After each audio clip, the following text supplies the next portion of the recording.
Well, hello, everybody, and welcome to Pit Stop number 2. This is where we will get to know your numbers. And this is probably the most important pit stop in this entire program. So I want you to pay very close attention to it. And you are going to do amazing. I know that numbers can be a little bit scary, but this is one of the main reasons why you're here is so that you can get to know your numbers, start to manage them, and really become successful. This is the piece that top hairdressers tend to own and hone in on, and this is how they grow to make up to 100K a year. So without further ado, let's jump right on in. I'm going to go ahead and remove myself from the screen here, and we are going to get started. All right, so let's talk a little bit about service time standards.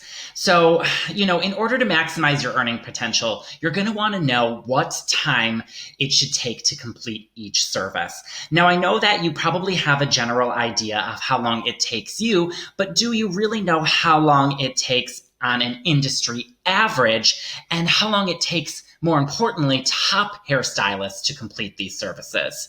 Remember, time is money. The more downtime you have, the more money you miss out on.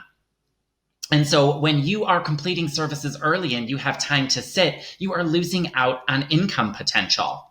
So there's going to be a link within this pit stop that's going to show you what industry average is so that you can compare it to your current time. So let's go ahead and jump in and review that now. All right, so here we are on the service time standard sheet. Now you're going to have this, like I said, attached to this pit stop. So have no worries, but I kind of want to review it with you so that you can get a general understanding of what is going on here. So in this category section, you're going to have the categories of your services: haircuts and styling, specialty styling, texturizing, which is your curl reduction and smoothing, and permanent wave treatments. And you're also going to have hair color services outlined in here as well.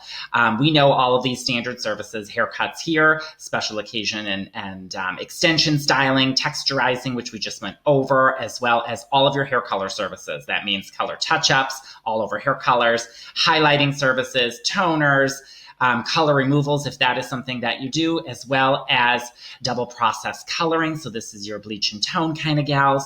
And then, of course, your balayage ombre services. Now, off to the right, you're going to see the application timing here. This, obviously this doesn't apply to hair cutting because that is just a general service all the way around. It's not an application like a color service. But you're going to notice that there is an application time. This is how much time it's going to take you to actually apply the hair color or apply the treatment. And then you're going to have processing time. How long does it take you to actually process that hair color? Generally hair color has anywhere between a 35 to 45 minute processing time, so you can take that into an account. And then, of course, finish. This is your finishing time, how long it takes you to blow dry and style that hair. Generally, 30 minutes is a good basis for that. And obviously you have your total time in minutes, and then you have how long it takes you in total time in hours. So for example, we have a color touch-up. It's going to take 1 hour and 45 minutes to complete. So there you have it. There is the service time standards. This sheet is free for you to use.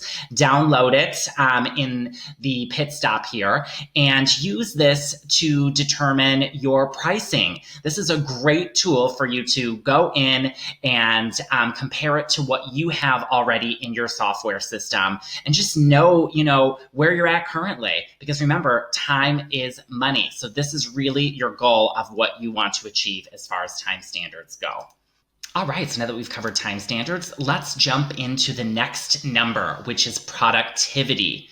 This is the hours you have available to sell versus the hours you've actually booked. So, for example, if you have 40 hours available to book last month and you booked only 20 of those hours, you'd have a 50% productivity. These are also called utilization reports in some software systems. And the reason this number is so important is because it will tell you when you need to increase your prices. And the goal here is that you should be around 80 to 85% as a top performer. And when you're working like this at 80 to 85% productivity, you know that based on supply and demand, it is time to give yourself a raise. And it sort of takes that ick away from service price increases, because you're realizing that you're valued based on your productivity. And like I said, it's just a supply and demand thing now. There is more demand for you and not enough supply. So what we've got to do is increase your prices to create more demand for people who are willing to pay more money for you. So think about it that way. The next number we want you to look at is pre-booking. So this is how many people who have booked with you for their next appointment. The goal here should be around 85% as a top performer. This is pretty self-explanatory. How many people are rebooking their appointments with you? Retention is the next one we want to measure. So this is a measurement calculating the number of people who have seen you in the past and actually returned within a period of time. Generally, this is the last 90 days. So what this means is that sometimes people will rebook their appointments, but did they cancel their appointment? Did they move their appointment? So really, the retention tells you the exact measurement of the people who actually returned to you, who have had past appointments with you.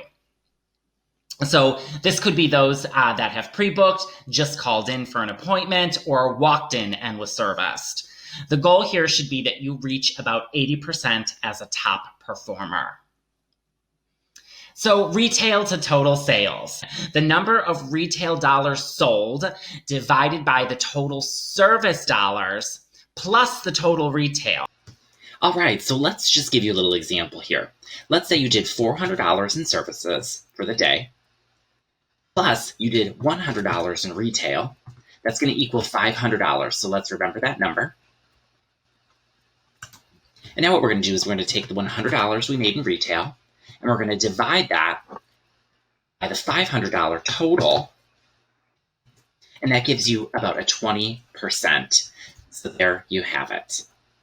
The goal here should be to reach a minimum of 20% as a top performer. So no worries. I know that these numbers probably seem a little bit like womp womp. I'm a hairdresser. I'm a creative. Numbers are aloof to me. Well, have no fear, because my partner and I have created the Hairstylist Growth Tracker. This makes everything super duper simple for you. At the end of your shift, you simply enter in these numbers and everything is auto populated for you. It just makes things super, super simple. Now, in our company, I was more of the education person. I focused on educating the hairdressers and giving them what they needed to succeed, while my partner on the back end worked the operations. So he was in charge of all of the operations behind the scenes. That means the numbers, the figures, all of the things that needed to be tracked in order to give me so that I could help the stylist move the needle in our business. So what I'm going to do now is I'm going to go ahead and turn this over to my partner, Adam, and introduce you to him. And what he's going to do is introduce you to the Hairstylist Growth Tracker and tell you how it works. So go ahead, Adam, and take it away. Hey Hair Pals, here is your Hairstylist Growth Tracker. The goal of this tracker is that on a daily basis, when you are done servicing your guest, you take time to go ahead and track some of these numbers so that you can continue to grow as a stylist. You will notice that we have an option to enter the day of the month that you are working on, the number of hours that you have yourself scheduled to work behind the chair, as well as those number of hours that you're actually servicing guests. Also, you're going to want to make sure you are tracking the number of clients seen, as well as those that booked their next appointment or pre-booked, as well as your total service sales for the day and your retail sales. So in this example, for the month of September, on the 1st, I was scheduled for 8 hours and I worked 5 of those, which means I was productive for 63% of the time. The other options that you have in here are going to be your number of clients that you've seen in the pre-book, and that simply calculates how many people have pre-booked their next appointment, as well as your service sales and your retail sales, which is going to show you your total percentage of retail as a percentage of your total sales. Beautiful part about this tracker for you is you can see down at the bottom underneath your totals, you'll be able to see where you're at for the month in comparison to the overall day. So for a daily tracking, enter for the specific line on that date, gives you your total at the month so that you can continue to see how you're growing as a hairstylist. All right. Thank you so much, Adam, for that information. I know that that tracker is going to help you. And when you start to see these numbers, it is going to blow your mind. And then you can start to compare them. So this is really your to-do going forward, is to check the reporting features of your salon software. Many of them provide these numbers for you in some fashion. You may even want to call them to check if you can't find them on your own in the reporting features. And then what you'll want to do is you'll want to add up all of your numbers for the last month to the Hairstylist Growth Tracker so that you can just become familiar with the tracker. So that is your homework. Yes, you know I give homework. It is for your own good. And at the end of every day going forward, you should set some time aside to track these numbers, because what gets tracked gets measured, and what gets measured gets improved. All right, everybody. So you have got your homework for now. I know that when you start tracking these numbers, your life is going to completely change, and so is your business. This, my friends, is how you can become a top paid hairdresser. So take note of all of this information and start doing your to-dos and go forth and get your life. I know you're going to be amazing. Email me if you have any questions or need anything along the way. I'll see you in the next one.